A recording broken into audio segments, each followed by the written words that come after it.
There are moments in nature that make the whole world stop. A dying foal. A starving wolf. And what happened next silenced the world. No one truly knows what happened that day. No cameras. No witnesses. Only sand, wind, and two creatures facing each other at the edge of life and death. But later, the evidence told a story no one could ignore. Hoof prints, blood trails, a breathing foal. And beside him, an old wolf that should have ended him, but didn't. And this is how it began. The desert wind blew hot and relentless, sweeping through the barren valley like the weary sigh of the earth itself. On the scorched Utah sand beneath the blazing July sun, a raspy whinny broke the silence, and then faded. The foal lay there, still, silent. No one knew he was alive. No one saw the tears shed through dry, clouded eyes and a breath so faint it drifted into the wind like smoke. But worse than a silent death was being watched. High on a jagged ledge, half shaded by the crack of a split boulder, stood a creature cloaked in ash-gray fur. Motionless. An old wolf. Thin. Silent. Amber eyes, unblinking, locked on the frail body below. He didn't move. Didn't growl. Didn't lower his head. He just stared. The foal, Cedar, was only 3 weeks old. By now, he should have been nestled against his mother, part of a wild herd galloping toward the eastern river. But 3 days ago, a sandstorm tore through the Nevada highlands, scattering the herd like dust in the wind. In the chaos, Cedar was separated. No one heard his tiny cries. No one turned back. For 2 days, he wandered. The wind cut deep. The sand choked every breath. His legs began to buckle, each step heavier than the last. And now, he lay curled beneath a rock ledge, the only sliver of shade he could find. Not to hide, but to wait. To wait for the pain to end. And the wolf was still watching. He was old. One foreleg dragged slightly from an old injury. His left eye clouded, formatted and falling out in patches. Once, long ago, he had led a pack through the snowy north. Hunted elk. Defended territory with tooth and blood. But that was long past. The pack had left him behind. Since then, he wandered alone. Through shadows. Feeding on carrion. Too weak to chase. Too tired to kill. He had become a ghost of what once was. And today, he saw Cedar. And by every law of nature, he should have lunged. But he didn't. Their eyes met, one fading into death, the other weathered by time. No panic. No cries for help. Just a look. The wolf lowered his head. Not to strike, but to gently press his damp snout against the foal's cracked lips. Cedar flinched. His mouth twitched instinctively, searching for the trace of moisture. The wolf paused, then turned away. Not abandoning him, but heading in a different direction. Toward a crack in the rocks where he once smelled the faint trace of rainwater. Hours passed. He returned. Muzzle wet. Exhausted. But his eyes, just as deep. Again, he touched Cedar's lips. Once. Then again. By the 4th time, he didn't leave. He lay down beside Cedar. Not too close. Not far. Just enough for their warmth to reach one another. And in a desert where death is often the only predictable outcome, no one could say exactly what was happening. Only this was certain. The old wolf stayed. And Cedar was not dead yet.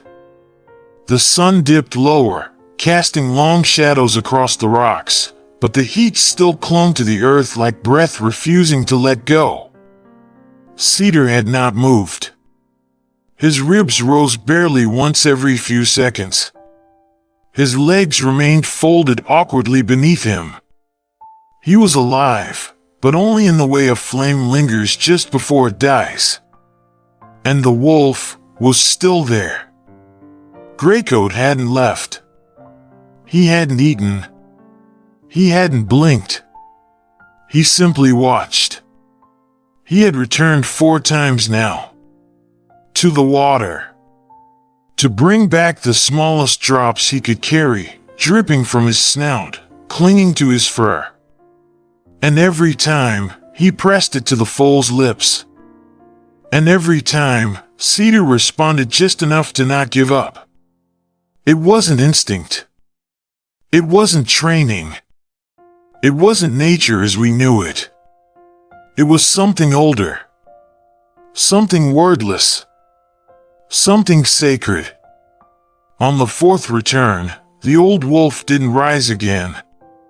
His body folded gently beside the foal's. His breath was shallow, but steady. And for the first time in a long time, Greycoat rested. He laid his head across Cedar's side. Not as a threat. Not as a hunter. But as a shield. A promise. A whisper in the language of the wild. This one lives. This one is not alone. The coyotes howled in the far distance. Not yet close, but coming. The desert does not wait forever. But Greycoat, he didn't flinch. Didn't lift his head.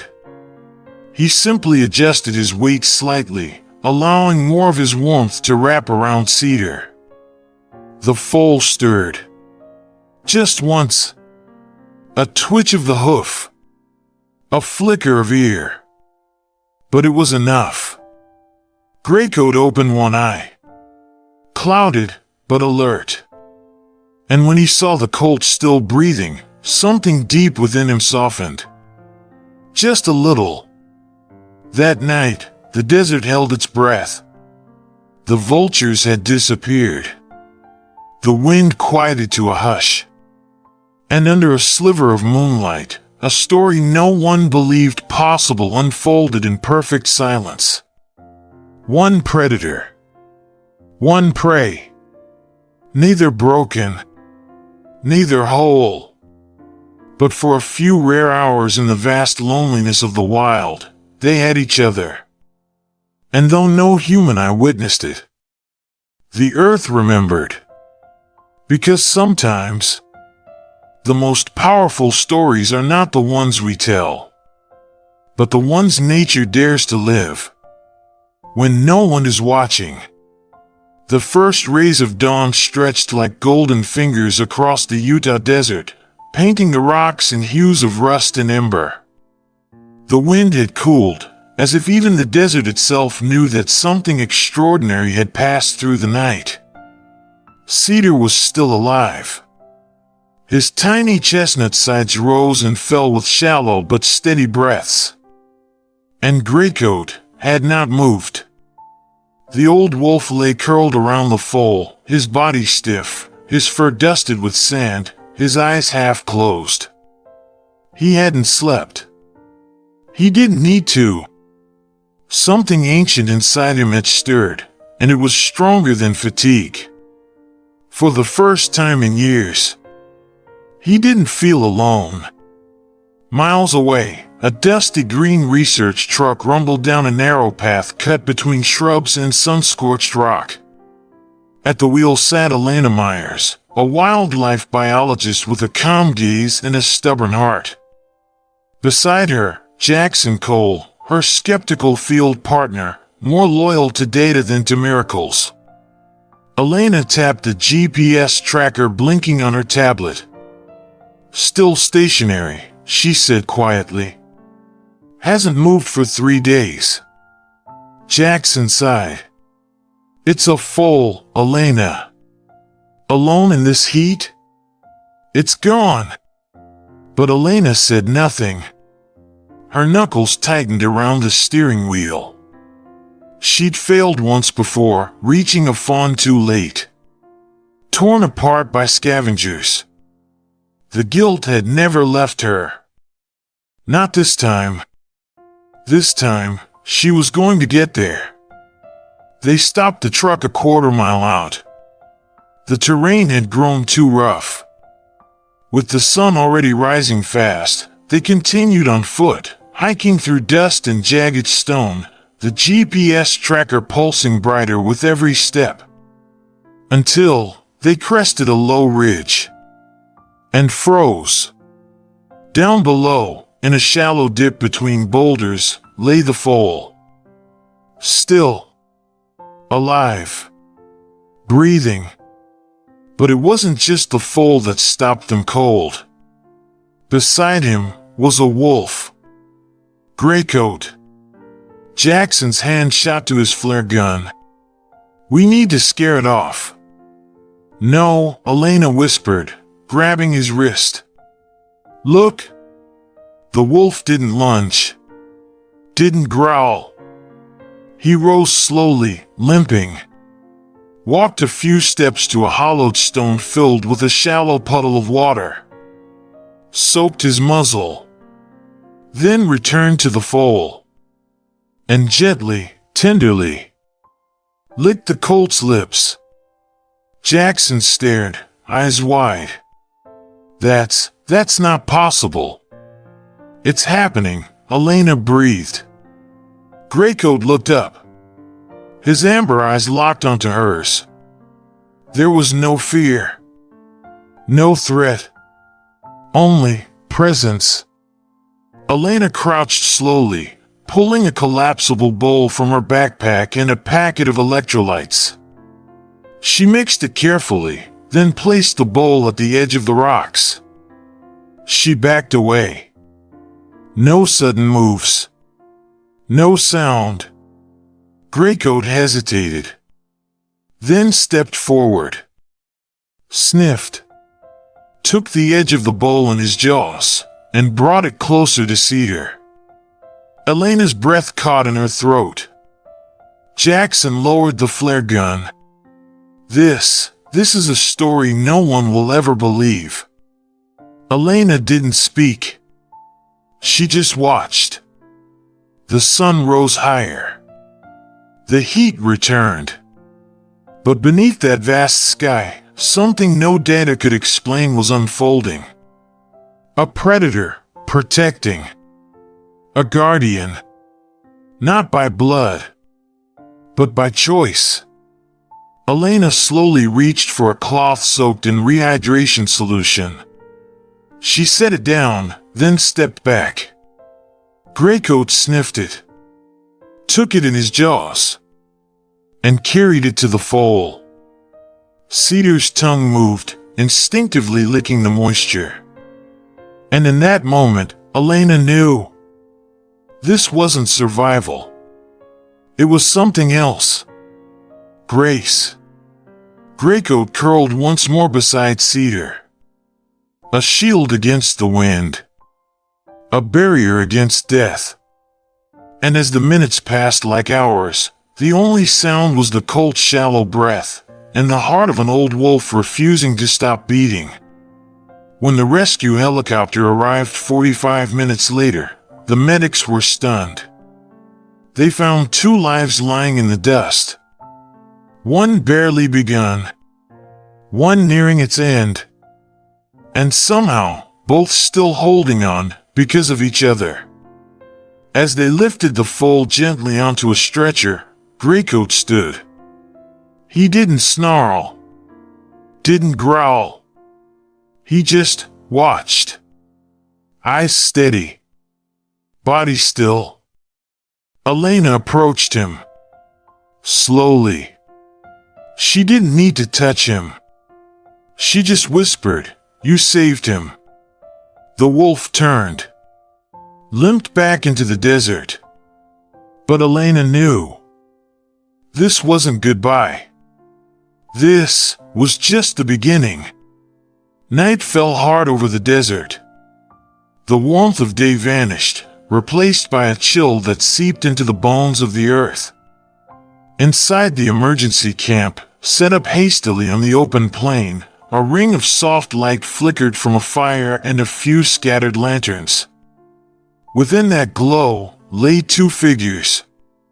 Cedar, the fragile foal. Greycoat, the old wolf. Side by side. Greycoat's breath came ragged. His wounds had not stopped bleeding. His strength was running thin. But still, he stayed. Elena crouched beside them. She pressed a heated pad gently to Cedar's side and draped her jacket over him. She kept her hand on Greycoat's chest, counting his shallow, uneven heartbeats. Alive. Still alive. But slipping. A few feet away, Jackson scanned the horizon with thermal gear. His voice was low. Tense. Movement. South perimeter. Elena stiffened. "What is it?" "Hyenas," he muttered. "They're back." "No. They wouldn't. Not with this much light." Jackson's jaw clenched. They smelled blood. And then they appeared. 6 pairs of eyes. Glowing yellow. Silent shapes slinking through the rocks. They didn't growl. They didn't charge. They stalked. Measured. Waiting. Greycoat opened his eyes. His body screamed with pain, but his instincts burned like fire. He pushed himself up. Every limb shook. Blood still dark on his fur. But he stepped forward. He walked through the center of camp, slow and limping. Not like a wounded animal, but like a warrior. Cedar whimpered softly behind him. Greycoat didn't look back. He just took his place, between the foal and the dark. The hyenas drew closer. One growled. Another crept low, ready to spring. Elena reached for a shovel. Jackson raised his rifle. And then, Greycoat howled. Not loud. Not desperate. But deep. Full of something ancient. Not a warning. A vow. You will not take this one. A hyena lunged. Greycoat met it midair, jaws locking onto its throat. They tumbled through the sand. Snarls. Blood. Dust flying in every direction. Jackson fired into the air. The echo cracked across the desert. The others paused, startled, but not fleeing. Greycoat stumbled back, bleeding from a fresh gash along his ribs. Elena cried out, rushing forward. But the wolf did not fall. He stood. He growled. And once more, he shielded the colt. Another charge. Greycoat turned too slow. Teeth sank into his leg. He let out a cry, sharp, ragged. But he didn't retreat. He spun, tore into the attacker, forcing it back. Blood poured freely now. His chest heaved. But his eyes never left Cedar. The humans joined him. Jackson fired another shot. Elena swung the shovel, yelling into the wind. Finally, the hyenas broke. They vanished into the shadows. Silence returned, except for Greycoat's labored breathing. He collapsed. Elena rushed to his side, hands trembling. No, no, no, no, not now. She felt for his heartbeat. Faint, but still there. Cedars stirred behind her. The foal was still breathing. Then something happened. Cedar, barely able to move, pressed his head against Greycoat's side. Soft, trembling. And the wolf exhaled. A slow, shaky breath. Not in pain, but in peace. Elena whispered, "You saved him again. You held the line." The second rescue chopper arrived just before dawn. They brought 2 stretchers. One for the colt, one for the wolf. Both were lifted gently. And as the rotors thundered and the sun peeked over the horizon, Elena sat between them, one hand on each side. And in that moment, as the sky turned gold, she knew something had changed. Something the world would never forget. The sky above the Wildlife Rescue Center stretched wide and soft, painted in morning blue. The kind of blue that only comes after something miraculous survives the night. Inside, wrapped in the quiet hum of machines and low voices, 2 lives were still holding on. Cedar, the foal once forgotten in the dust, now stood, wobbly but awake. His chestnut coat had begun to shimmer again. His legs, though unsteady, carried him from stall to stall, always searching for something. Or someone. Greycoat, the old wolf, lay in a separate recovery wing. Bandages lined his flank. Scars ran deep. But every time the vet stepped close, the wolf's eyes opened, not wild, not afraid, just watching. And always looking in the same direction. Toward Cedar. At first, the 2 were kept apart. Protocol. Safety. But something strange began to happen. Greycoat would limp to the edge of his enclosure every morning, his gaze fixed on the line of trees that separated him from the foal. And on the other side, Cedar would pace. Back and forth. As if answering a call without sound. Then, one night, the cameras caught something no one expected. Cedar, in his stall, began to whimper in his sleep. A soft, restless sound, like memory waking up. And somewhere in the dark, Greycoat stood. He pushed at the door. It creaked open just enough. He slipped through. No bark. No howl. Just a shadow crossing the courtyard under stars. He lay down beside Cedar's stall, pressed his side to the wall. And minutes later, the foal stopped trembling. They didn't touch. They didn't speak. But something passed between them. Something silent and unbreakable. The next day, Elena changed the rules. From now on, she said, they heal together. And so, they did. Day after day. Cedar grew stronger. Greycoat moved slower, but his eyes never dulled. They didn't need toys. Or commands. They only needed proximity. The kind that says, I'm still here. And I remember. Then, one morning, everything shattered. The gate was broken. The stalls empty. Cedar was gone. And so was Greycoat. Elena's voice cracked through the radio, trembling with fear. Check the tracker, Cedar's GPS, it's still active. What followed was a race. Against time. Against traffickers who thought they could steal a story and sell it by the pound. But they hadn't counted on one thing. A wolf who had already defied nature once would do it again.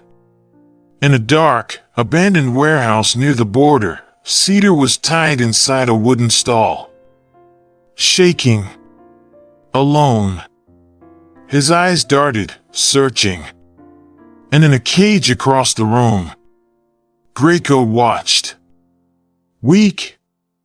Bloodied. Trapped behind rusted bars. But not broken. When the guards fell into restless sleep, the wolf rose. He tore at the bars until his gums bled. He rammed the door. Again. And again. Until... crash. The lock snapped. The next part was a blur of fur, blood, and firelight. Growls. Screams. Splintered wood. And then, headlights. Rescue teams. Floodlights bursting through the dark. And in the center of it all, a colt, still breathing. And a wolf, standing in front of him, body trembling, eyes burning. Elena ran to them, heart in her throat. Greycoat, please. The wolf looked at her. Then collapsed. Cedar rushed forward. Pressed his nose to Greycoat's neck. And the wolf breathed. Still alive. 3 weeks later, the world still spoke of it. News outlets. Wildlife groups. Schools. Artists. But none of them knew the full truth. Only the quiet ones who had been there understood. That a sanctuary had been born. A place where the wild wasn't tamed. It was respected. Where healing wasn't forced. It was offered. They called it Haven Hollow. A valley of open space, clean water, and soft wind. For the broken. For the brave. For the ones who never gave up. Greycoat and Cedar were its first guardians. And on the morning of the opening ceremony, as the sun warmed the hills, over 200 guests stood in silence. As the old wolf limped slowly from the tree line. And behind him, the foal who had once been lost to the wind, now walked beside him. Stronger. Steadier. Together. Elena stepped to the podium, her voice clear and soft. We once believed love was something only humans could offer. But deep in the desert, when no one was watching, a wolf and a foal reminded us of something older. That mercy is a choice. That protection is not weakness. And that even a predator can become a guardian. There was no applause. Only silence. Not of shock. Not of fear. But of reverence. Because everyone there knew. This was not the end of the story. It was the beginning. Maybe this story wasn't just about a dying Mustang. Or an aging wolf. Or even survival. Maybe it was about something we've all forgotten in a world that moves too fast. That even the fiercest instincts can be overcome. By kindness. By sacrifice. By love. Somewhere, deep in the wild, two souls who should have feared each other chose trust instead. And in that moment, they reminded us. Compassion isn't weakness. It's the strongest thing there is. So if a wolf can change its nature, and a Mustang can find life again in the eyes of an old enemy, then maybe we, too, can learn to pause, to care, to protect, not just what's ours, but what's still wild, still free, still worth saving. If this story moved you, don't forget to like, share, and subscribe. Because sometimes, the most powerful stories aren't fiction. They're just waiting to be heard.